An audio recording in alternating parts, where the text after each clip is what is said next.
Hi, my name is Matt Burns. I'm a professor of special education at the University of Missouri. I'm excited to talk to you today about monitoring student progress. So, some of you are probably thinking, well, hey, I'm an administrator. What I mean, how am I involved in this conversation? Well, I'm going to talk today about a couple of things. I'm going to talk about different types of decisions that you make and the different types of progress monitoring data you should use for those decisions. Because always decisions or data are interpreted by the decision being made. And so you can help teams understand the different types of decisions that they're making, and therefore the different types of data and ways they should be looking at it. I'll also end with a quick comment or two about progress monitoring during in a virtual setting because of schools being shut down. So I'm going to talk to you about progress monitoring, and I know that. There we go. That there. Okay. Now, when we think of educational assessment, there's a couple of types of purposes we look for. Screening, which is determining which kids need help, and STAR, measures of academic progress, various measures like that, NWA. They're really good screeners. But then once the kids are identified as scoring low, we want to see what those needs are. And for those kids, we collect diagnostic data. And that uses what's called curriculum-based assessment for instructional design, but measures of specific skills and criterion reference tests work quite well. So I measure decoding, I measure fluency, I measure single-digit multiplication, etc. And then we monitor the measures progress of the kids getting intervention. What does their growth look like? And for that, it's really tough to beat curriculum-based measurement. I know many of you are probably using CBM, Ames Web, Dibbles, Acadience, FastBridge, Easy CBM. These are all well-established CBM, curriculum-based measurement systems, and they all work really well. So today we're talking about monitoring progress, but I want to make another point. So oftentimes we go to teachers and say, hey, you're doing an intervention with this kid. How's it going? They say, oh, it's going great. He's doing really well. He's trying hard. And he seems to be doing really well and really enjoying it. And then I go look at the actual data and it looks a little more like this. Like, no, the kid's not doing well. Or sometimes the reverse. The teacher says, oh, it's just not going well at all. And I look at the data and say, no, actually, he seems to be doing quite well. I often see mismatches between what the data say and what the teacher's experience is. Why is it that I'm working with the kid and I'm seeing this, but the data says something else? I think that's because there's a mismatch. We aren't using the right data for the right decision. So I hear all the time, well, that's just not what I'm seeing in the classroom. That's because they're intervening in one thing and assessing another. So again, that mismatch between intervention and assessment. So we have to have an assessment plan for monitoring student progress, and it must match the purpose. Remember, screening has to be quick, reliable, cheap, high accuracy. All you want to look at for a screening measure is can the kid read or not. That's about it. Then diagnostic, I want to look at specific skills. So there, I want to look at mastery. Can it tell us if the child has mastered a particular domain or not? And then progress monitoring, I want them to be quick, reliable, lots of alternate forms because we're going to do this frequently and sensitive to growth. For there, we want to see, is the kid getting better at reading or not? And that's about it. Those data are not designed to do anything else, but we tend to use them inappropriately all the time. I love showing these data. This is a study we did with 900 kids in second and third grade. This was up in Minnesota. It was a few years back. And we look at, this is not the state test, not the MAP, but the measures of academic progress, the NWEA. In most states, NWEA MAP, measures of academic progress, is one of the most widely used screening tools. But in this state, we don't use it very often because MAP is the name of our state test, and that's just too confusing. But we have two things here. We have MAP as our criterion, the NWEA test, and this is CBM. This is Ames Web, Dibbles, Acadience, FastBridge, etc. And we looked at Fontes and Pinnell benchmark assessment system. Now, when that first came out, I read the manual and it said that you can use that test to screen kids. So I thought, well, let's find out how well it does it. So we gave the kids the map and these two measures. So we look at the map. Of the map, there were 646 kids who did well on the map. Of those 646, 501 of them also did well on Ames Web in this case, which is a 78% correct. So that's pretty good. You think of it as a grade. That's like a C+. I'd like to be a little higher, but not bad. But I'm much more worried about sensitivity here. So 322 kids did not do well on the MAP, and of those, 276 also did not do well on CBM, which is 0.86, 86%. Much better, B+. Like to see 90%, but 86% is pretty darn good. Overall correct classification of 80%. So pretty good. I'd like to be a little higher, but pretty good. Now, let's look at the Fontes and Pinnell benchmark assessment system. Of the 556 kids who did well on the MAP, 367 of them did well on the F&P, which is 66%. Ooh, that's a D+. That's not very good. But let's see of the two, again, I'm much more worried about this column. Of the 290 kids who did not do well on the MAP, only 90 of them also did not do well here. 200 of them did do well. That's 31%. That's really low. That could be the lowest I've ever seen for that score. Overall correct classification of 54%, which means I can buy that test, train all my teachers how to use it, take 20 or 30 minutes per kid to do the test, or just give each teacher a quarter. And when the kid walks in the room, and you'll get it right just as often. Test was not designed to be a screener. Now, there is no such thing as a bad test, only inappropriate uses of the data. The Fontes Pinnell is not a bad test. It actually does a pretty good job diagnostically, believe it or not. People get too caught up in that score. The score means nothing. Look at the back of the Fontes and Pinnell, a whole bunch of really great little assessments you can use. Having a kid sit down with you and read with you on graded material, wonderful experience. You can get a lot of information about what that kid can and can't do. It's the score that doesn't help you very much. And it does not function very well as a screener, but we use it as a screener all the time. So I encourage schools to go back and look at their main areas. I'm gonna focus on just these two right now and come back to this one. You know, STAR, early literacy for early elementary, letter, sound, letter, naming, fluency, good screeners.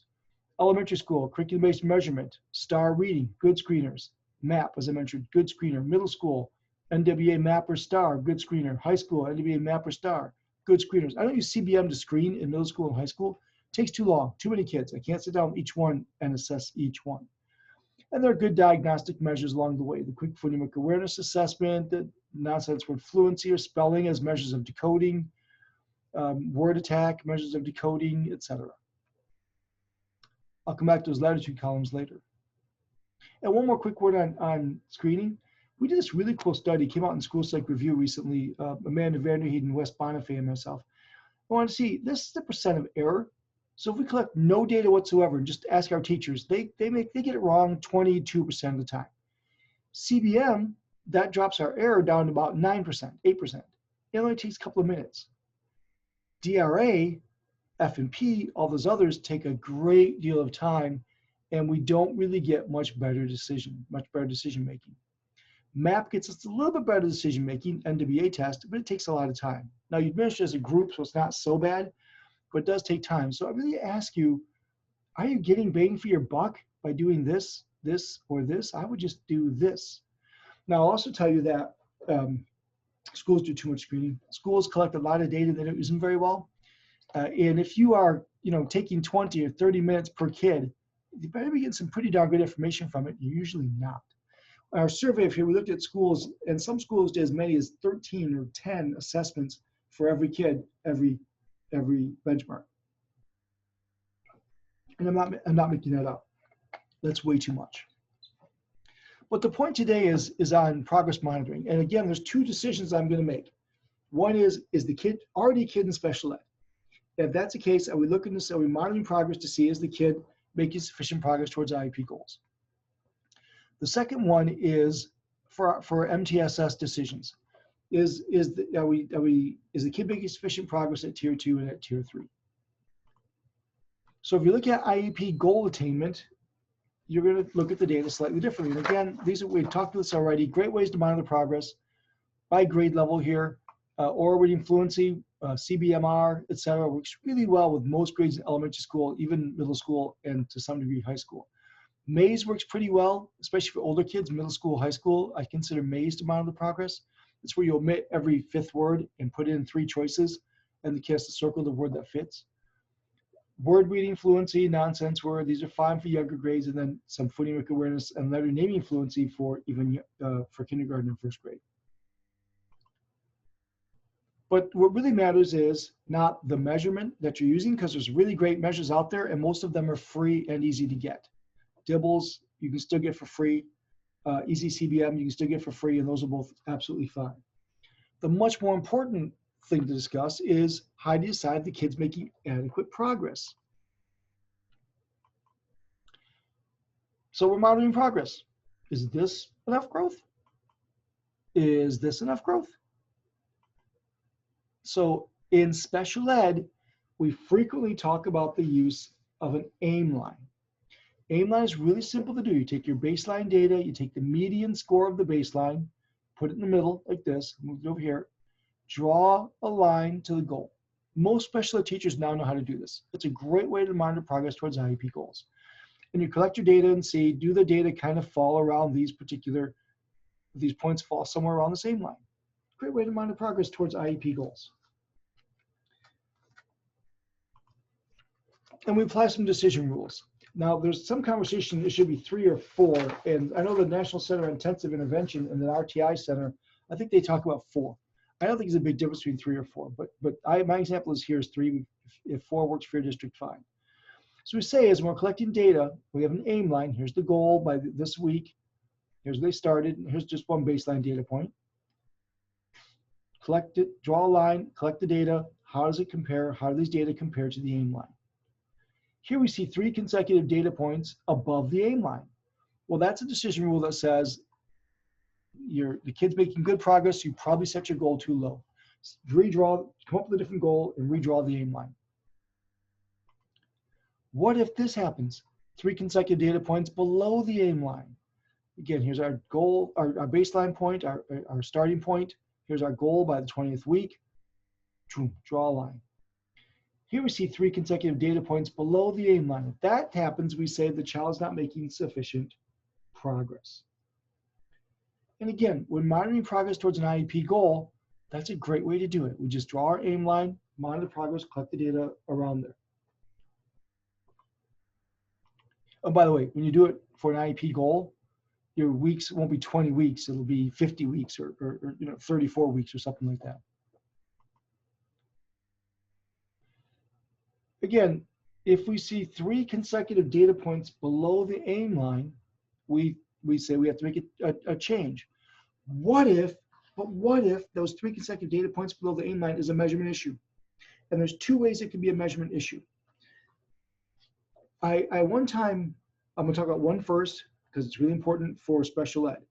The second one is more important when we talk about MTSS and moving kids between tiers.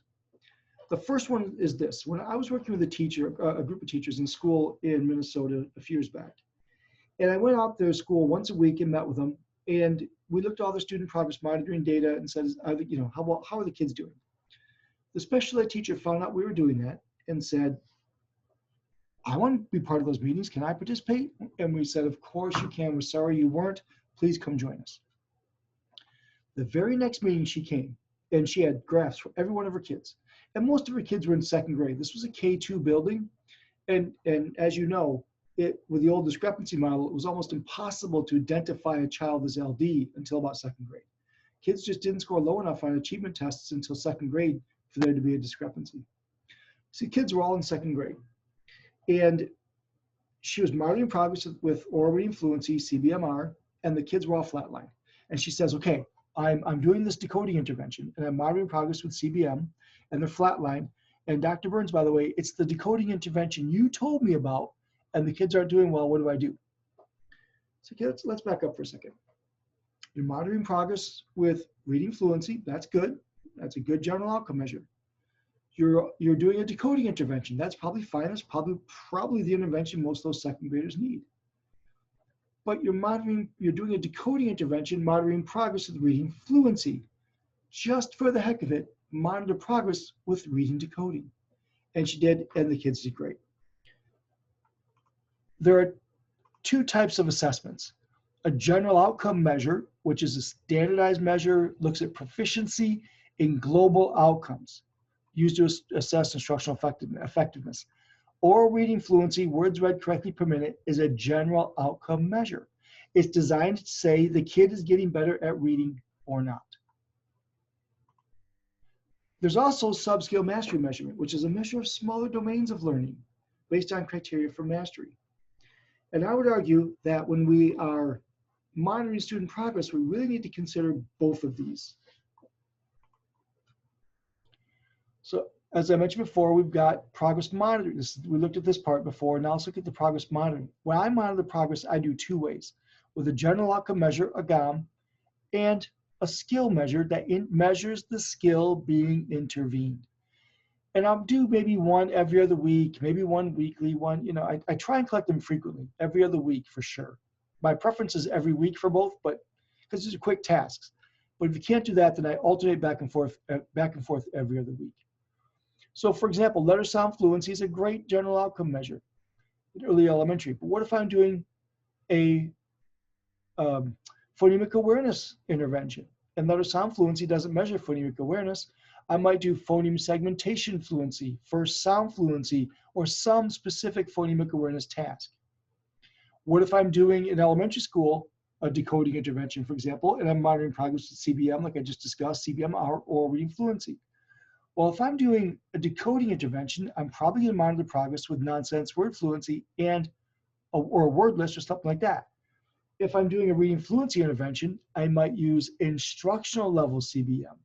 So my GOM is grade level CBM. For reading fluency intervention, my skill measure would be instructional level CBMR or reading fluency. And same thing with older grades. And then maybe in high school, I'll monitor progress less frequently, because you can use less frequent measures for two reasons. Number one, you're monitoring comprehension usually, and comprehension doesn't change very quickly. So there's no reason to monitor it every week. Number two, several studies have shown that we can do less frequent progress monitoring at the older kids, and it generalizes pretty well. So again, phonemic awareness, we phoneme segmentation fluency for sound fluency, something like that. If we're doing decoding intervention, nonsense or word list. If we're doing a fluency intervention, an instructional level CBMR, and my GOM is probably going to be grade level CBMR. And then comprehension, easy CBM monthly or star reading monthly. So I'm going to monitor progress both ways. Again, if I have to, I'll go back. I want to do both every month, every week. But if I have to, I'll go back and forth between them. So week one, do GOM, week two, skill, et cetera, back and forth. Now, most of my decisions for IEP goal attainment are going to be based on the GOM. I'm going to use a GOM every week or every other week. I'll use a well-matched skill measure to tell me, well, the intervention says it's not the data say the intervention is not going well, but I might look at those skill data and say, yeah, but they're learning the skill, it's just not generalizing to this measure yet. And then I'll evaluate growth with an aim line. So if the kid's already in special ed and you're monitoring progress towards IEP goal attainment, that's probably what you want to do. Use a well-established GOM every week or every other week. And actually in special ed, you can make an argument for even less frequently. You can make an argument for once a month. Monitor progress once a month, because you're probably not going to take your kid out of special ed based on these data, et cetera. So you can collect the data weekly at the beginning and taper off to monthly at the end of the school year. At the beginning helps you realize, yeah, he's doing pretty well. Then once you have enough data, no, let me rephrase it this way. Collecting weekly helps you realize he's not doing well, I can make a change right away. But if the kid's making pretty good growth, and you can see that, and you don't need to change the intervention, then you can taper off and monitor progress a little less frequently. But the more data you have, the more reliable your decisions are usually. I'm going to get a well-matched skill measure every other week as well, just to see if the kid's not doing well. Is he at least learning the skill in which we're intervening? An aim line is totally appropriate for monitoring progress towards goal attainment. But what about RTI or MTSS, which MOCASE has been such a big player in this state, and thank goodness they've been doing so. Now, MTSS and RTI are not interchangeable terms. RTI and PBIS, positive behavior support, are both types of multi-tiered systems of support. Response to intervention, positive behavior support are both types of multi-tiered system of support. So how do we make decisions about growth in those arenas? Kids gain tiered interventions. Well, I would argue that it's a grade level team that makes that decision. So we have PLCs, professional learning communities, once a week. And I really encourage you to do them as often as you can. You know, if you don't have to do it once a week, that's okay.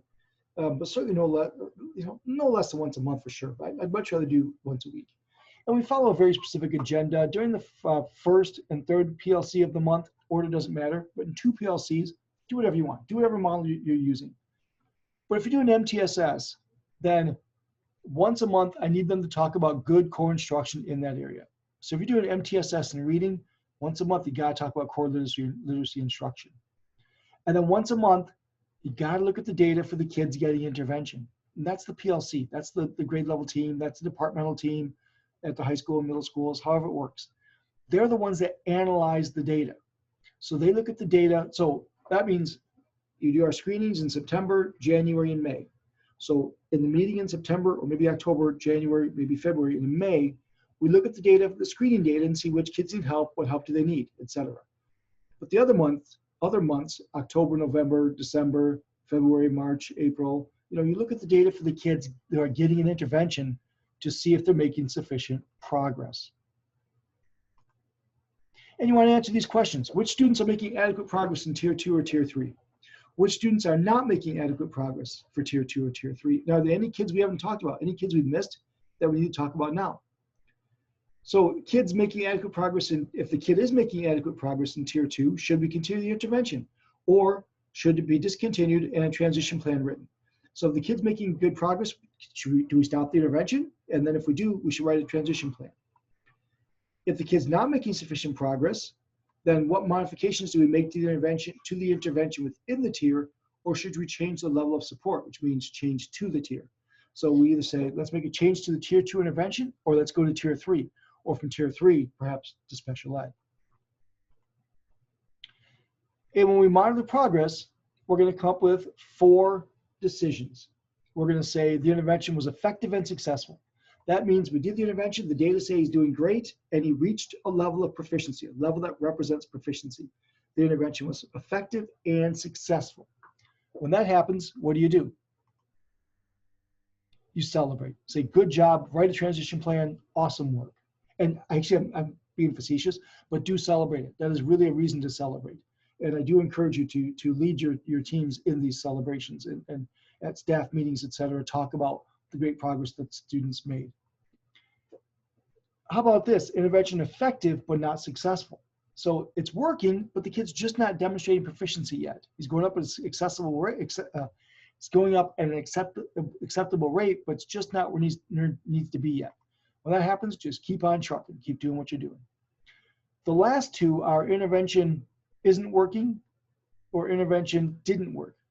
Intervention isn't working means you make a change. It's time for a change for both of these. Intervention isn't working means the kid's not doing well, but we don't have enough data to really say for sure it hasn't worked. So there we make a change within the tier. We intensify the intervention within the tier. Intervention didn't work means we have enough data, and we're convinced the intervention did not work. If that's the case, we make a change to the tier, from Tier 2 to Tier 3 or Tier 3 to special ed. But now, when talking about these types of decisions, error really comes into play. If I were to ask you what the definition of error is, many of you might say, well, it's a mistake. Well, it's not in measurement, that's not what it means. It means the difference between what your actual score is and what your score was, your true score and your observed score. So if I give you a test 100 times, you might average a 90, but your observed score was an 85. So there's 5 points error in that score. And error for any one CBMR, any one CBM reading data point can be as high as 10 to 15 points. Every measure in the world has error in it. We just have to decide how much error is in it and is that error acceptable? But generally speaking, a well-constructed test will still have 10% error. So when we see that, and we know that, and we're monitoring progress, and we look at this, here's an aim line, the kid did well. He had 3 data points below it, but they said, well, he's trending up, he's just missing it, let's keep going. They did 1 more and he did fine, okay? Now, here's the problem with aim lines. They don't take into account the measurement error of the baseline point. If I use a baseline data point to draw my aim line from, remember, any one of these data points could have 10 to 15 points of a range of 10 to 15 points. So this score of roughly 25 and this score of, say, whatever it is, 12 are equivalent. And let's say it was. So these scores psychometrically were the same, but you draw your aim line from there, and all of a sudden, wow, these same set of data look great. Kid's doing great. What if it was up here? And again, psychometrically speaking, these are the same scores. And now the data, we'd have made a change right off the bat, right? So error of any one data point really affects that. I should tell you, for time's sake, I'm not going to show you the data, but we did an analysis to see, well, what if you take 3 data points and take the median score? Does that reduce the error rate? And it really didn't. We still saw too much error within aim lines. Second kid, so this kid, here's his aim line, and he has 29 weeks with us, a whole school year basically almost. So we draw the aim line, and he did really well. He fell off the last 2 points at the end, but by and large, not bad. So now we take a look. This is also heavily influenced by the error in these individual data points, but it's also influenced by the amount of time we have. What if it wasn't 29 weeks? What if it was, say, I don't know, right here or something? What if we lost some weeks? So these exact same data, but now the data were drawn from the 6th data point of week 6. And you can see that those data do not look quite as good. There's too many factors coming into play for aim lines. Aim lines are just psychometrically unforgivable. Again, if the kid's already in special ed and the decision you're making is he making sufficient progress or do you have to make a change, that's fine. But if I'm going to put a kid in special ed based on aim line, based on these data, aim line is if we use aim line to make that decision, there's a good chance we're going to make some decisions on measurement error. So instead, I look at the slope. I look at all the data. One problem with the aim line is it takes one data point, the baseline data point, and that factors heavily into the aim line. Also, I may have 50 weeks, well, let's not exaggerate. I may have 25 weeks worth of data. And the kid did fine for 22 weeks. And then the last 3 data points, he drops off. So that's ignoring 20 weeks worth of data. And it's making a decision just on 3 data points, which is highly susceptible to error. So instead I compute slope, and you can do it in Excel. I won't take time to show you how to do this because as administrators, you don't need to know how to do this. I can, if you want to, you can call me. I can walk you through it through Excel. It's pretty simple to do. But because all you do is you put the data on an Excel sheet, number of weeks on one side, data on the other, do slope, your independent variables weeks, and your dependent variables your data. That's all you have to do. And that gives you a numeric value of slope. And that numeric value of slope will be like 1.3 or 1.6. That's the average increase per week. So 1.6 means the kid went up 1.6 words per minute per week on his CBM measure. There's probably teachers in your building who know how to do this, but again, I'm happy to help you walk you through that just for time's sake and such. That's not that critically important that you know how to compute slope with Excel.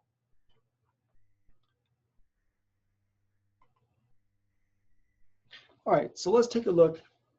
Coming back now to talk about slope. So we have Brianna. Brianna's in 2nd grade. And her CBM GOM data, CBMR, she's getting a tier 2 intervention. So, it suggests that she's not really going up that much. She kind of leveled off here. First of all, she looked kind of good, but then leveled off. Again, any one of these individual data points can have error of 10 to 15 points. So while week 28 to week 3 to week 4, a 28 to 63 point jump, that's a big jump. But 42, 46, those are equivalent scores. 39, 34, 44, 47, heck, even 57 and 44 are basically equivalent. So we see a slope of growth here of 0.78. The kid's going up by 0.78 words per minute per week. We still don't know what that means. So how do we interpret those data? I suggest a couple ways. Probably the best way is to take your CBM system, Ames Web, Dibbles, Acadience, FastBridge, whatever you're using, and you're doing universal screening. Take a look at those benchmark assessments for each grade. 1st grade, 2nd grade, 3rd grade, all the way up to high school, middle school. And so Ames Web, for example, publishes these, and I'm sure you're familiar with them. They say the benchmark criterion in the fall is 13. In winter, it's 22. In spring, it's 52, or 42, 73, 90 in 2nd grade. So if a kid scores an 85 in 2nd grade spring, that suggests that they're low. Okay, so we've got our benchmark standards for first, second, third, for all those grades, fall, winter, spring. We collect those data in the fall, depends on when you actually collect them, but week 2, week 3, week 4, something like that. Winter is almost always week 18, but it's week 18, week 17, week 19, and spring again is roughly week 34. So now we're going to go back to this and put the data in, put the number of weeks in, and hit slope function. So data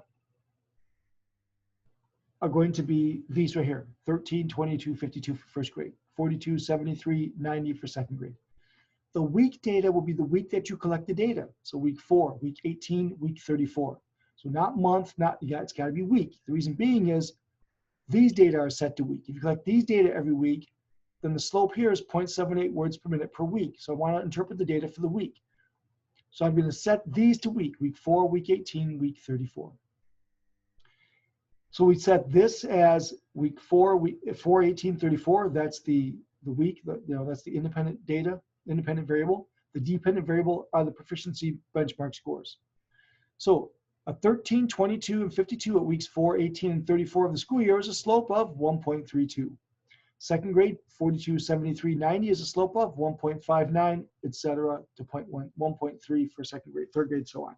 So now we can take a look at the data we're collecting and say, is the kid making sufficient progress? So Brianna here is 0.78. She's in second grade. Second grade says that the kid should be 1.59. So Brianna is not making sufficient progress. Conceptually, all you're doing is this. If you have a goal line, and this goal line for me is the typical student's growth. So in third grade, I'm sorry, you plot a 70, a 91, and a 109. I don't know what grade this kid's in. This looks like roughly a 48, 18 weeks, so it's not over the whole school year. But basically that's what you're doing, you draw the line, okay? You just simply plot your proficiency standards and you draw your line. So the typical kid in whatever grade should progress by this amount or this amount, okay? Whatever grades these are. And this is just the September to January, so this is just fall to winter. Then we collect our data and we put in the trend line of the data. Now, AimsWeb does this for you, Dibbles does it for you. All of them do it for you if you use their system. But with Excel, it's simple. You just simply click a button and say trend line. Again, I'm not going to spend time showing you how to put a trend line into the data because if you're using a system, they already put that in for you. But if not, then it's really simple to do it. If you're interested, contact me. I'll walk you through it. Well, let's look at the rate of growth here. So here we see the trend line of the data and the goal line for the typical kid. So our friend Fatima here started out quite a bit below where she needs to be, but by January had made up quite a bit of growth, quite a bit of ground. Whereas this kid here, Thomas, is doing well because it parallels that, but he hasn't made up ground. So I probably wouldn't call this kid LD, but I would definitely consider making some sort of change to the intervention to accelerate his growth. I probably wouldn't change it from tier 2 to tier 3, but I would do something to accelerate his growth within tier 2 or within tier 3. What you're worried about is when you see the goal line like this and the trend line like this, or something like that. We want to see the goal line and the trend line at least mirror each other, or preferably the trend line is sharper than the goal line. So we can compute numeric value for slope, and we can compute that and look at it that way, or we can plot it and look at the trend line versus the goal line. I think this one's the easier to understand and easier for teachers to do.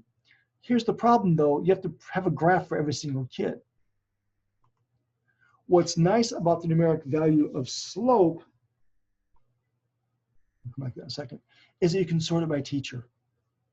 So here we see a group of second graders, and let's just look at the GOM slope. So here's a group of kids, they're getting an intervention. Here, they're getting a fluency intervention or phonics. Looks like we have a couple kids getting decoding intervention. Most of the kids are getting a fluency intervention, whatever grade these kids are in, second grade. This is the GOM slope they have, okay? So now this is all, I do this in Excel, we sort the slope from smallest to largest. Oh, look at the wrong set of data. Hold on, did I talk about the right set of data here? For some reason they're flipped. That's okay. So this is the GOM slope. So we sort this way, largest to smallest. Now, our criterion here, however you interpret it, let's say it was that 1.35, whatever. I think in this case it's 1.2. So any kid making at least 1.2 words per minute per week is progressing at a rate that at least matches their typical peers. So that's all these kids. So we don't have to talk about these kids. All we say is at a PLC, we sort the data, we look at the data and say this kid's doing great. This kid's growth is really awesome. So is this kid, and we celebrate that. I really want to emphasize that again. We celebrate that. Dr. Carrie Reich, I was debating in my head if I should mention her by name or not, but a principal at a school I work with quite a bit in Green Valley, that she does a great job of this. And they celebrate, they say, they literally say, what are our celebrations? And I think she actually has like pom-poms or something she shakes or whatever. They do a great job of it. So I really encourage you to celebrate that. Now we look and see, has the kid reached proficiency yet? So if he's supposed to be at 90 words per minute by spring and he's only at 80, well, we keep doing the intervention.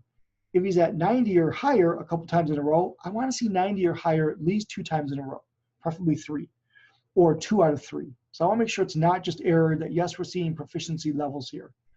So if I see a kid making really great growth and he's scoring consistently above the benchmark criterion, he's done. He's done with the intervention. We write a transition plan. And that transition plan might be something like monitor the progress of the kid once a month, do whatever intervention you're doing with that kid in the classroom at a less frequent, once or twice a week. We talk about these kids quite a bit. I'm going to come back to them in a little bit more detail. Because remember now, so yes, these kids aren't making sufficient progress. We talk about those kids. But now this column comes back into play. Remember those skill data I talked about? If it's fluency, monitor the progress of the fluency skill, etc. So here we have Brianna making 0.78, but we look at her skill data, and she's doing quite well, 5.1. So we're saying here is she's doing great on the skill, it's just not generalizing to the slope, to the general outcome measure yet. So now I sort by GOM slope, that's surprisingly hard to say. And now we look at the skill slope. So, okay, this kid's 1.09, this kid's 0.86, this kid's 0.78, but they're all doing really well in their skill. So maybe we're not doing, the kid's not generalizing it yet. So maybe we've brainstormed some ways to help them generalize what they're learning by practicing in different reading types of reading or something like that. And even arguably this kid, although a 0.53 and 1.25, I probably want to see a little bit more growth from that. But we basically have 2 kids there where we're pretty convinced whatever we're doing is not working. This kid here at 0.65 and 0.30 and negative, and only a 1.06 for skill. So all these kids, there's only a couple of kids we're probably gonna spend a lot of time talking about. Most of the kids we're gonna say, keep most kids up here, they're doing great, keep doing what we're doing. But for these kids, I need to look at the skill data, and these kids here, it's probably doing great. We might spend 5 minutes for all 3 kids saying, well, let's think of ways we can help them generalize it better. But really, we're gonna spend a lot of time talking about these 3 kids, and that's about it. For these 2 kids right here, I'd really consider maybe this third here, student EJ, DS, all right, both kids named DS. These 2 kids, we consider moving to from tier 2 to tier 3 or even special ed. Probably this kid too, but less certainty with that. So we monitor progress with a GOM and with a skill. And again, come back to these questions. So what I'm saying is once a month, our PLC sits down and looks at these questions. Which kids are making adequate progress in tier 2 or tier 3? Which kids are not making adequate progress? And we have a form that they fill out. If they are making adequate progress, do we continue the intervention? Are they demonstrating proficiency? And if that's the case, we can discontinue it and write a transition plan. We monitor the progress less frequently, and we implement the intervention and less frequently as well. And the classroom teacher does it. Kids not making sufficient progress, do we switch to tier 2 or tier 3? Now again, that's intervention working, intervention isn't working, or intervention didn't work. Isn't working means we still don't have enough data yet. We got to keep trying, keep working this. Intervention didn't work. We can move on to a different tier of intervention. If we see the intervention isn't working, not didn't work, but isn't working, so the data say it's not going well, what do we do? Well, we have a tier 2 problem solving checklist that we use. So if the kid's not making sufficient progress, we pull out this. And we ask these questions. Is attendance an issue? Do we need to focus on attendance? Do we need to, our behavioral difficulties during the intervention, is that a problem? Is that why he's not doing well? Do we need to build an incentive? Is it a motivational issue?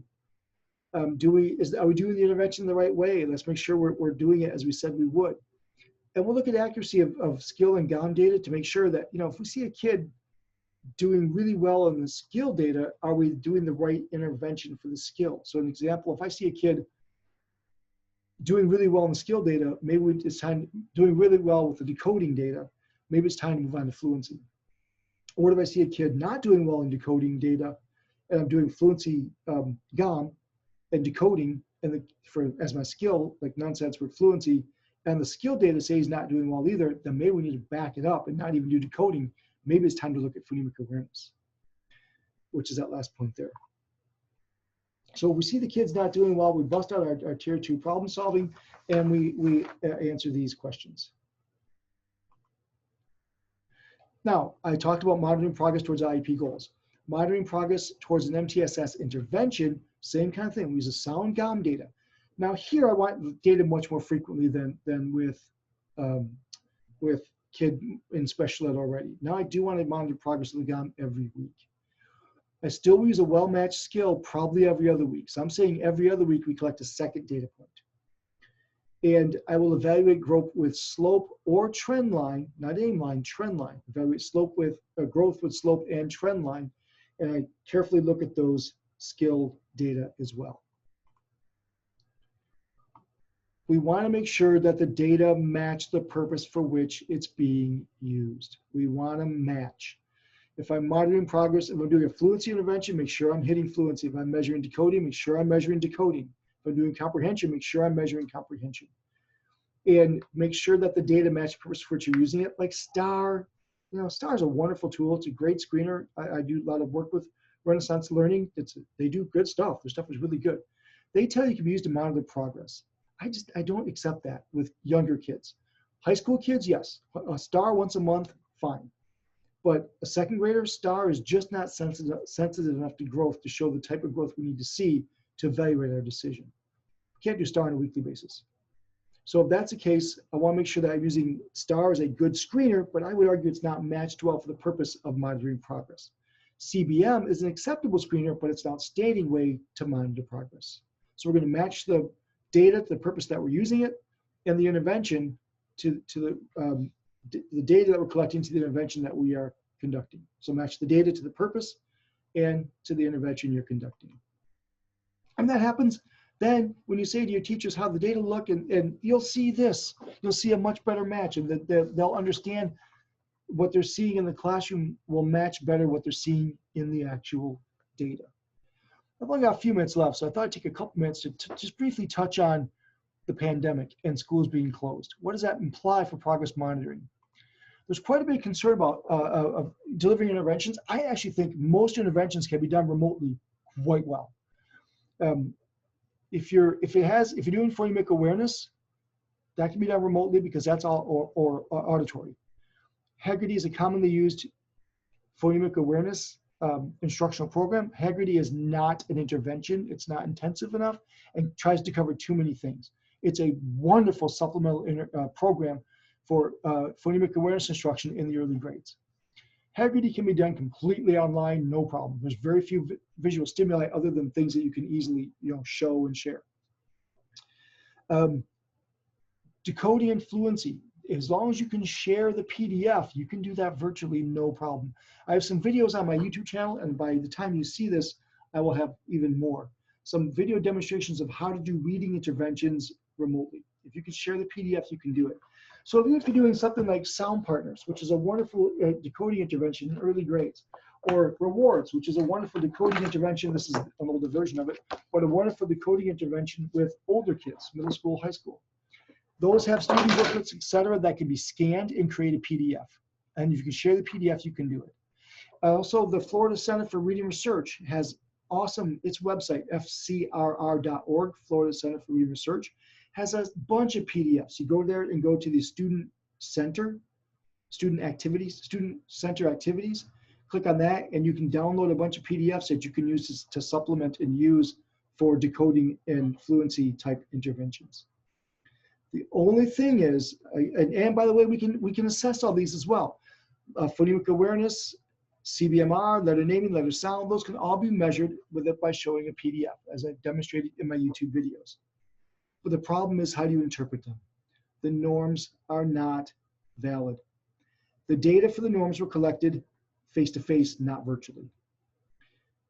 So it's really tough to say a score of 30 last year meant the kids at the 25th percentile. A score of 30 this year, we really don't know what that means. So we want to look at growth. Our rates of growth are not valid either. Like they say, the average rate of growth is 1.3 or something. That's just not valid. If I use last year's norms to create a rate of growth, the last year's proficiency standards to create a rate of growth target, a goal, those just aren't valid this year. So instead, what we have to do is compare norms to one of two things. Either do a local norm. So if you're doing universal screening still, so every kid is getting a virtual assessment like this, then you can do a norm. And you can say the average score this year was 30. Last year was 40. Doesn't matter. This year was 30. And if you do that winter to spring, you can create a growth norm. You can say the average kid went up 1.3 words per minute per week from winter to spring through virtual assessments. Great, that's a growth norm. But the only problem is you can't really do that until winter, until you have the second set of data. If you have all your kids take a second set of assessments once a month to monitor the progress, which is not a bad idea, then you could have some growth norms for your district. So local norms is one way to do it if you are collecting those data virtually for the benchmark assessments. The other is collect some baseline data. Hate to say it, but that means get a bunch of data right off the bat before you really dive into the intervention.